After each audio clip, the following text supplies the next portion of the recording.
3 características da comunicação clara em inglês.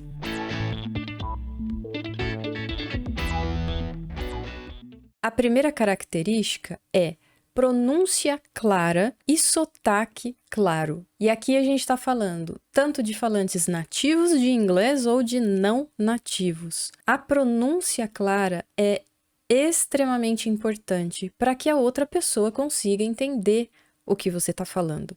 E por que eu estou falando isso? Mais uma vez, se você já me acompanha aqui, já sabe que eu tô sempre falando sobre a importância da pronúncia, né? Mas, muitas vezes, a gente não consegue conectar os pontos de que, se eu me preocupar com a minha pronúncia enquanto eu estou estudando inglês, enquanto eu estou aprendendo inglês, naturalmente a minha comunicação vai ser mais clara.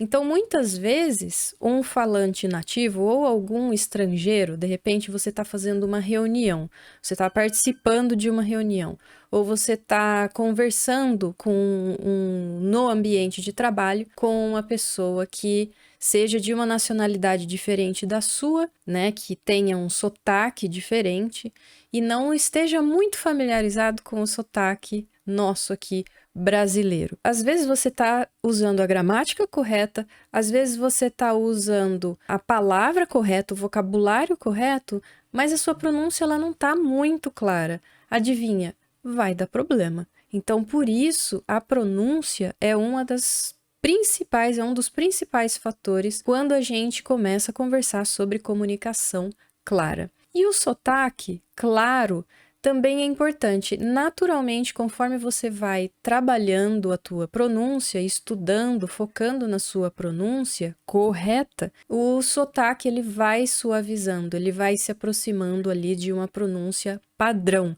E isso é extremamente importante para você transmitir uma comunicação clara. O segundo ponto, a segunda característica, é a velocidade com qual você está falando. Então, por exemplo, olha que interessante isso. Falantes nativos, naturalmente, normalmente, né, na maioria das vezes, eles falam mais rápido. E isso dificulta a outra pessoa de entender. Eu já passei por situações, já contei algumas aqui para vocês, que eu já passei por situações em que eu presenciei, por exemplo, uma chinesa tendo dificuldade para entender um americano, porque ele estava ali falando muito rápido. Né? Então, a gente precisa cuidar com a velocidade com a qual a gente fala. Principalmente quem não é falante nativo, porque às vezes a pessoa está aprendendo inglês, ela quer falar mais rápido para parecer mais natural e acaba acontecendo vai embolando ali a pronúncia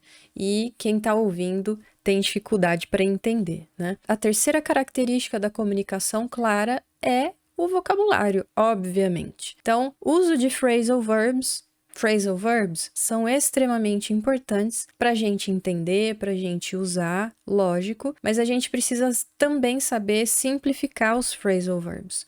Existem opções para a gente usar que não sejam os phrasal verbs, que facilita para a pessoa que está entendendo. Vou dar o exemplo de novo de uma pessoa chinesa que esteja aprendendo o inglês e não consegue entender ainda phrasal verbs. Se você usar, a pessoa não vai conseguir entender e isso vai prejudicar a comunicação. Por exemplo, call off. Call off é um phrasal verb. O que é um phrasal verb? É um verbo que ele é seguido de uma preposição. Então, call é o verbo, que se você for traduzir ao pé da letra é chamar, né? Off, com 2 Fs, né? Off é uma preposição. Então, essa preposição, ela modifica o significado do verbo e call off significa, tipo, cancelar. Então, você pode falar para cancelar uma reunião, call off a meeting, né? Call off a meeting. Então, cancelar uma reunião.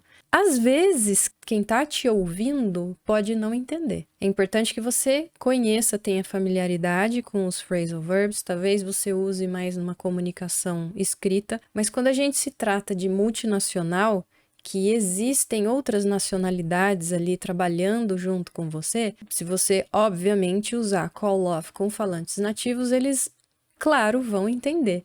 Mas de repente, se você usar com um não nativo que ainda esteja na fase do aprendizado de inglês, aí você usa call off, a pessoa pode não entender o que você está tentando falar. Você tem duas opções, usar da mesma forma e perguntar se a pessoa entendeu. Ou você usa outra palavra que dá para substituir. Por exemplo, cancel.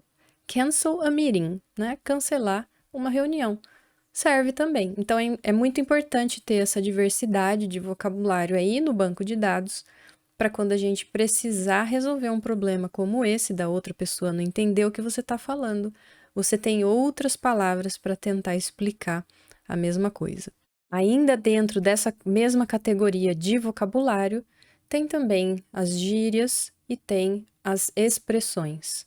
Gírias e expressões, elas existem em qualquer língua, e em inglês existe também. É legal saber, não é só legal saber, é super importante que você saiba, que você conheça, tenha familiaridade com essas expressões, que em inglês é carregado de expressão. Inclusive no inglês mais formal mesmo, né? O inglês para negócios. Existem várias expressões.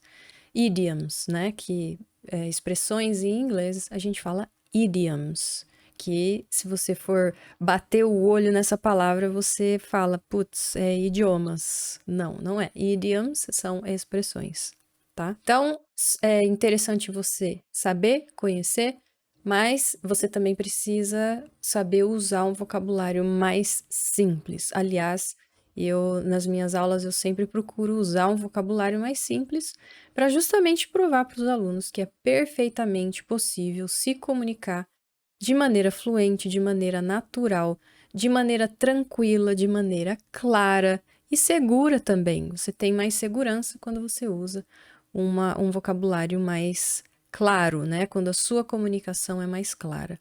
E, inclusive, é natural as pessoas receberem feedback. Você recebe feedback de quem está te ouvindo. Puxa, como é gostoso ouvir você falando, como é gostoso entender o que você está falando, porque é muito simples, é muito claro de entender, tá? Isso é bem legal quando acontece. E da mesma forma, a gente tem que enfatizar aqui também que se você não tiver uma pronúncia clara, se você não tiver um sotaque suavizado, por exemplo, ao invés de você falar mas, você fala você bota ali um i, né? Isso confunde quem tá ouvindo. Ao invés de você falar and, que é e, você fala and.